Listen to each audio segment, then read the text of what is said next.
Hello guys, कैसे हो। भगवान जी से यही प्रार्थना है कि आप अच्छे रहो और जो भी आपने सपने देखे हैं वो जल्दी और ज़रूर पूरे हो।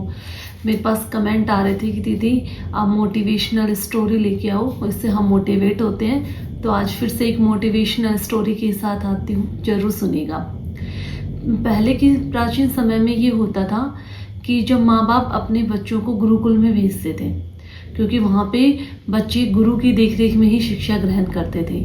ऐसे ही वृद्धराज को उनके पेरेंट्स ने गुरुकुल में भेजा और वो गुरु की सानिध्य में शिक्षा ग्रहण करने लगे। लेकिन वृद्धराज बहुत ही मंदबुद्धि बच्चे थे, तो उन्होंने जो भी गुरुजी उनको पढ़ाते थे उन्हें कुछ समझ नहीं आता था।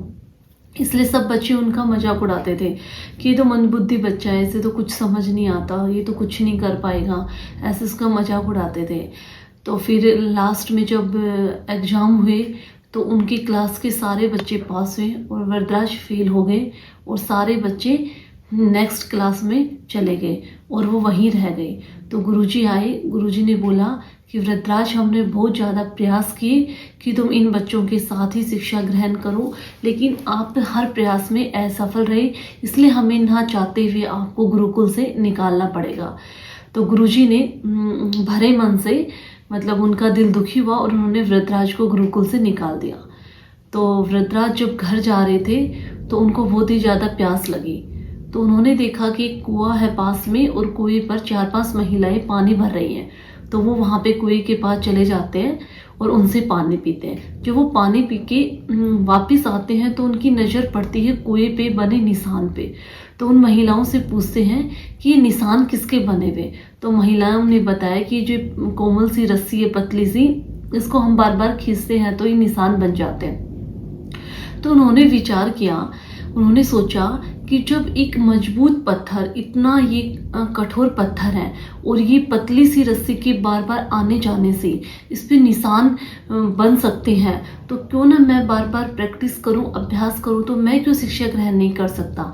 तो उन्होंने ये अपने मन में सोचा और उन्हें एक अंदर से वो मोटिवेट हुए उस चीज़ से और वो गए वापस, भागे भागे गुरुकुल में चले गए और गुरुजी से बोले कि एक मौका मुझे दो, इस बार मैं करके दिखाऊंगा और मैं ज़रूर सफल होऊंगा।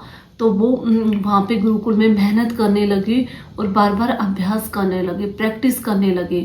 तो देखते हैं कि वो इतने आगे निकल गए कि एक दिन वो संस्कृत के महान विद्वान बने और उन्होंने लघु सिद्धांत कौमुदी, सार सिद्धांत कौमुदी, ऐसे ग्रंथों की रचना की।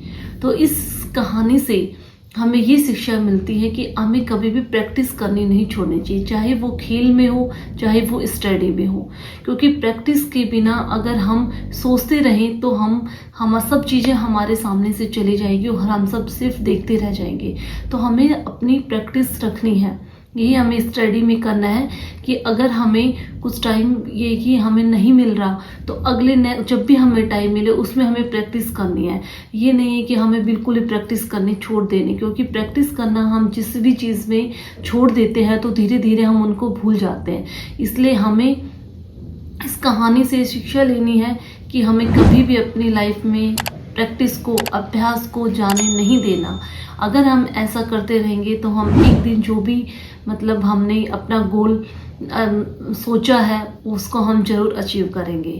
तो आशा करती हूँ कि ये कहानी आपको ज़रूर पसंद आई होगी और अगर आपको ये कहानी पसंद आई तो वीडियो को लाइक एंड सब्सक्राइब जरूर कीजिए। Thank you.